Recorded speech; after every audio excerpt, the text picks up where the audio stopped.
बहुत दिन हो गया तुमने कोई कहानी सुनाए हुए। तो नानी आज कौन सी कहानी सुनाएंगे? राजा रानी की? नहीं नानी, मुझे परी की कहानी सुननी है। नहीं नानी, मुझे शेर की कहानी सुननी है। अच्छा ठीक है, आज मैं तुम लोगों को एक कहानी सुनाऊंगा जरूर, लेकिन ना तो वो राजा रानी की है, ना तो कोई परी की है, और ना ही कोई शेर की है। तो फिर आप किसकी कहानी सुनाएंगे? आज मैं तुम लोगों को तारा की कहानी सुनाऊंगा। तारा यानी जो आकाश में चमकता है, वह तारा? अरे नहीं, तारा एक छोटी सी लड़की का नाम है और उसकी कहानी से हमें बहुत कुछ सीखने को मिलता है। वो एक कमाल की लड़की है जो उम्र में छोटी होते हुए भी मुश्किलों को आसान बना देती है। हमें सुनना है नानी, जानना है उसके बारे में। आप शुरू कीजिए। तो सुनो अनोखी तारा की कहानी नानी की जुबानों में। बहुत पहले की बात है, एक छोटी सी लड़की रहा करती थी जिसका नाम था तारा। वो बचपन से ही बहुत सुंदर थी और अपने माता पिता के साथ रहती थी, लेकिन बचपन से ही वो थोड़ी दुखी थी। वो हमेशा ही दुखी रहा करती थी, इसीलिए जो भी तारा से मिलने जाता था वही उसे देखकर दुखी बन जाता था। तारा एक छोटी सी घर में रहती थी और उसके पिताजी को बाहर काम करने जाना पड़ता था, लेकिन पैसा कम होने के कारण घर चलाना थोड़ा मुश्किल होता था। एक दिन जब तारा स्कूल से वापस आई तो उसने अपने माँ को बहुत व्यस्त देखा। उसका छोटा भाई खटिया में रो रहा था। माँ रात का खाना पका रही थी, लेकिन उसके बावजूद भी उनको समय समय उसके भाई को देखना पड़ रहा था। तारा जैसे ही घर में घुसी, उसे अपना घर बहुत ही गंदा दिखाई पड़ा। वो तुरंत घर से निकल गई और अपने आप से कहा, अगर माँ ने मुझे अभी देख लिया होता तो मुझे घर साफ करना को कहते, भाई को देखने कहते और न जाने क्या क्या करने को कहते। मैं स्कूल में पढ़ने लिखने जाती हूँ, मैं घर का काम क्यों करूँ?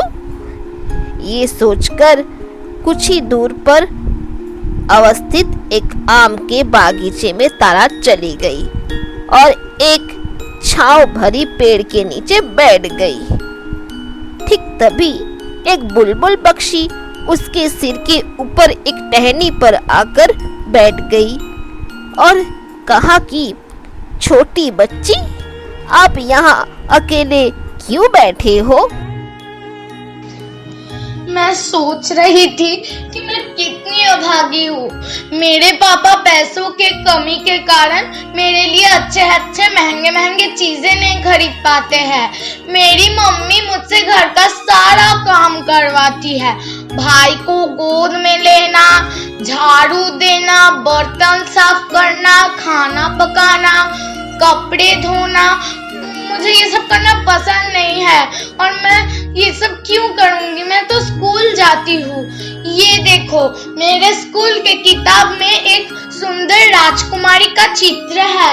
वो कितनी सुंदर है और उसके पास कितने महंगे और सुंदर गहनाएं और साड़ियां है। उसको घर का कोई भी काम नहीं करना पड़ता है।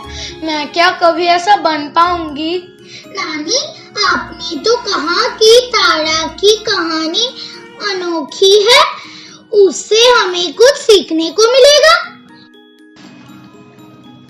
अभी कहानी खत्म ही कहाँ हुई है, अभी ध्यान से सुनो। तारा की बात सुनकर बुलबुल पक्षी ने कहा, बेचारी बच्ची तारा, बहुत दुख की बात है कि तुम खुश नहीं हो। सिर्फ अमीर होने से कोई सुखी नहीं हो सकता, गरीब लोग भी सुखी होते हैं। आओ तुम्हें ले चलती हूँ और दिखाती हूँ इस दुनिया में जिन्हें मैं जानती हूँ, जो अमीर या सुखी है। उससे पहले मुझे एक नीम फल तोड़ के खिलाओ। जैसे ही तारा ने कुछ नीम फल के बंदोबस्त किए, वैसे ही वो पक्षी पेड़ से नीचे आकर तारा द्वारा लाए हुए नीम फल खा लिए और उसके बाद वो पक्षी बढ़ता ही चला गया जब तक कि वो गरुड़ पक्षी जैसा विशालकाय ना बन गया हो। फिर वो पक्षी ने कहा, चलो तारा मेरे पीठ पर चढ़ जाओ, मैं तुमको बहुत दूर लेके जाऊंगा। वो पक्षी जैसे ही उड़ने लगा, तारा को डर लगने लगा। धीरे धीरे उसने अपने आप को संभाल लिया। जब वो पक्षी जंगल, नदी, खेत के ऊपर से उड़ने लगी तो तारा को आश्चर्य हुआ। जब तारा ने नीचे की तरफ झांका तो उसे खेत खलियान एक छोटी सी बिंदु जैसी लगी। कहीं पर हरी खेत दिखाए तो कहीं पर पृथ्वी के रंग जैसे लाल, काला आदि दिखाई दिया। कहीं पर किसान गाय के साथ खेती करते हुए दिखाई दिया तो कहीं पर वो बीज बोता हुआ नजर आया। गांव शहर से उड़ते उड़ते एक समय तारा को नींद आ गई। जब तारा की आंख खुली तो उसे विशालकाय पक्षी ने कहा, तारा मेरे दाएं पंख के नीचे एक सफेद रंग का पाउडर है, वो थोड़ा सा तुम्हारे सिर में लगा लो और मेरे सिर में भी लगा दो तो हम लोग अदृश्य हो जाएंगे, हम लोग को कोई नहीं देख पाएंगे। बुलबुल पक्षी की बात मानते ही जादू जैसा हो गया और वो दोनों अदृश्य हो गए। वो दोनों पहले एक महल के सामने पहुंचे। महल के अंदर में प्रवेश करते हुए तारा को डर लग रहा था, लेकिन जब उसे मालूम हुआ कि कोई उसे देख नहीं पा रहा है तो उसका डर दूर हो गया। महल के अंदर एक विशालकाय घर में घुसते ही तारा को एक सुंदर सी राजकुमारी दुखी रूप में मिली। उसने मखमल की साड़ी पहने थे, गले में मोती की माला थी, नाक में नथनी थी, पर फिर भी दुखी लग रही थी। वो एक आभूषण की बक्सा हाथ में लिए बैठी थी। पास में ही बैठी थी एक दासी, हाथ में हीरे मोती का हार लिए बोल उठी, देखिए राजकुमारी, आपके पिताजी ने आपके लिए सुंदर गहनाएं भेजे हैं। ठीक तभी दरवाजा खुला और दूसरी एक दासी का प्रवेश हुआ। उसके हाथों में गुलाबी मखमलों का एक पोशाक था जिस पर सोने की कला की हुई थी। देखिए राजकुमारी, आपकी माताजी ने आपके लिए ये सुंदर कपड़ों के साथ शुभकामनाएं भेजी है। फिर राजकुमारी कहने लगी, बहुत सुंदर, लेकिन मुझे नीला वाला ज्यादा पसंद था, उसे मेरी दराज में रख दो और माताश्री को मेरा प्रणाम कहना। फिर राजकुमारी कहने लगी, राजकुमारी बनना कितना कष्टदायक है। क्यों मैं एक गरीब लड़की नहीं बन सकती? क्यों मैं दूसरे बच्चों के साथ स्कूल नहीं जा सकती? क्यों मैं दूसरे लड़कियों की तरह हर शनिवार बाजार नहीं जा सकती? दाल, चावल, सब्जी, तेल ये सब नहीं खरीद सकती? क्यों मैं मसाला नहीं पीस सकती? खाना नहीं बना सकती? तभी एक दासी ने जवाब दिया, ये आप क्या कह रही है? आप राजकुमारी होकर खाना पकाएंगी तो आपका मूल्यवान आभूषण खराब हो जाएंगे और आपके सुंदर सुंदर साड़ियाँ, उनका क्या हाल होगा? मुझे हीरे मोती सुंदर कपड़े कुछ नहीं चाहिए, मुझे बस कुछ करना है। ये दृश्य देखकर बुलबुल पक्षी ने तारा से कहा, क्या तुम्हें लगता है कि ये राजकुमारी सुखी है? मुझे नहीं लगता है। चलो तुम्हें कहीं और ले चलता हूँ। इतना कहकर वो पक्षी तारा को लेकर एक दूसरे शहर में चला गया। यहाँ पर और एक राजकुमारी रहती है, चलो उनसे मिलते हैं। किसी ने उन दोनों को महल में प्रवेश करते हुए नहीं देखा और वो पक्षी तारा को लेकर एक घर में पहुंची, जहां एक राजकुमारी अपने माँ के गोद में सोई थी। राजकुमारी के माँ ने राजकुमारी से पूछा, तो बिटिया, आज का दिन आपका खुशी से गुजरा कि नहीं?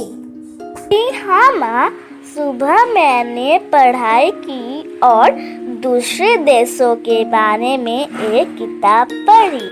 फिर जब मैं बाहर गई तो मुझे एक गरीब लड़की मिली जिसके पास खाने के लिए कुछ नहीं था। इसीलिए आपने मुझे जो मिठाई खाने के लिए पैसे दिए थे, मैं उसे वो पैसे दे दिए। यह देखकर वो लड़की इतनी खुश हुई कि उसकी हंसी देखकर मैंने मिठाई के बारे में भूल ही गई। फिर दोपहर को मैं अस्पताल गई, जहाँ सब दुखी और बीमार हैं। मैं उन सभी को अपने हाथों से रोटी और संतरे दिए। उनकी खुशी देखकर मैं अपनी खुशी रोक ही नहीं पाई। वापस आकर मैं रसोई घर में गई और रोटियां बनाना सीखी और वो अच्छी नहीं बनी थी, लेकिन मैं कल फिर कोशिश करूंगी रोटियां बनाना, क्योंकि आपने ही कहा था कि जिस लड़की को खाना पकाना नहीं आता उसे अपने आप पे शर्म आनी चाहिए। तो माँ, आप बताइए आपका दिन आज कैसे बीता? आज आप बहुत थकी हुई लग रही हैं। प्रिया, आज मैं सचमुच बहुत थक गई हूँ। आज पूरा दिन मैं काम में व्यस्त थी। मुझे बहुत डर लग रहा है क्योंकि मुझे अभी तैयार भी होना है।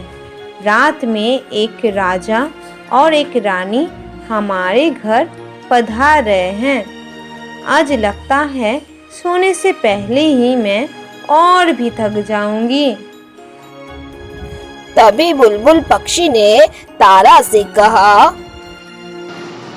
चलो हमें निकलना है, हमें दूसरे जगह में जाना है।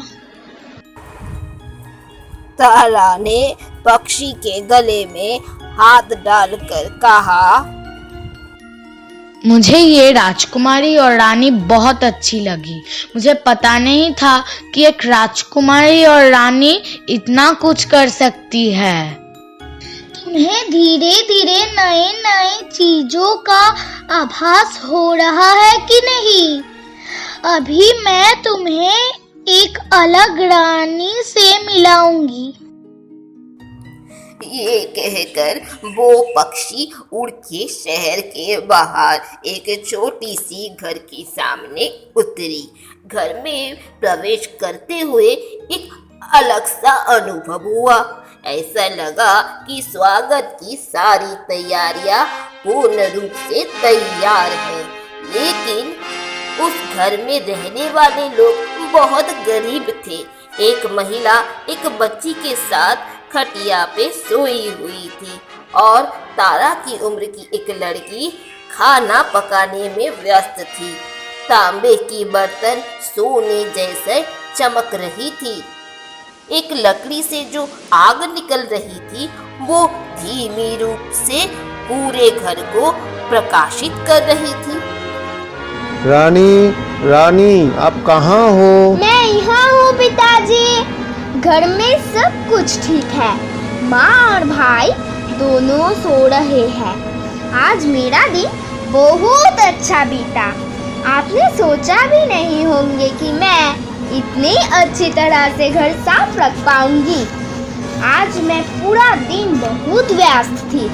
मैंने घर में झाड़ू लगाया, भाई के कपड़े धोए और खाने में कांजी भी बनाई। माँ को कांजी बहुत अच्छी लगी। आपके लिए भी कांजी रखी है। मुझे आशा है कि वो आपको बहुत अच्छी लगेगी। अरे बाप रे, आज आपने इतना सारा काम किया, तो आपके पास तो ना बैठने का और खेलने का मौका मिला होगा। जी हाँ पिताजी, आज बिल्कुल भी समय नहीं था मेरे पास। लेकिन मुझे खेलने से ज़्यादा घर के काम करना अच्छा लगता है। आप दोनों के लिए खाना पकाना अच्छा लगता है। मैं माँ को हमेशा भाई के साथ खेलते हुए दिखना चाहती हूँ। मुझे चुपचाप बैठे रहने से घर के कामकाज में ज़्यादा खुशी मिलती है। तारा ने बुलबुल पक्षी के तरफ मुंह फेरा और कहा, मुझे जल्दी घर के तरफ ले चलो। मैं इस छोटी बच्ची के तरह अपने माता पिता का मदद करना चाहती हूँ। मैं भाई को संभालना चाहती हूँ। मैं खाना पकाना चाहती हूँ। मैं घर में झाड़ू लगाना चाहती हूँ। जल्दी से मेरे पीठ पर चढ़ जाओ और अपने आंखें बंद कर लो, तो जल्द से जल्द अपने माँ के पास पहुँच जाओगे। तारा ने ऐसा ही किया और जब वो घर पहुंचा तो उसकी माँ ने पूछा, तुम कहाँ चली गई थी तारा? माँ, मैं सुख के खोज में निकली थी, पर अब मुझे पता चल गया कि सुख मेरा घर में ही है। इतना कहते ही वो घर में झाड़ू लगाने लगी, बर्तन मांजने लगी और अपने भाई के साथ खेलने लगी। उसने अपने माँ को रोमांचकर अनुभव के बारे में बताया और कहा, माँ, मुझे अब मालूम हुआ कि सुख सोने के गहनाएं और सुंदर कपड़े में नहीं मिलती है, बल्कि दूसरों को सुखी देखने में असली सुख का अनुभव होता है। तब से तारा जैसी सुखी और कोई भी नहीं थी। वह अपने दोस्तों की मदद के लिए हमेशा तैयार रहती थी। उसकी माँ को भी ये लगता था कि तारा जैसी कोई हो ही नहीं सकती। और वो बुलबुल पक्षी तारा के घर के बाहर एक पेड़ पर बैठकर गाना गाती रही। तो बच्चों, तारा की कहानी आपको कैसी लगी? बहुत अच्छा नानी, आज से हम लोग भी तारा जैसा घर के काम का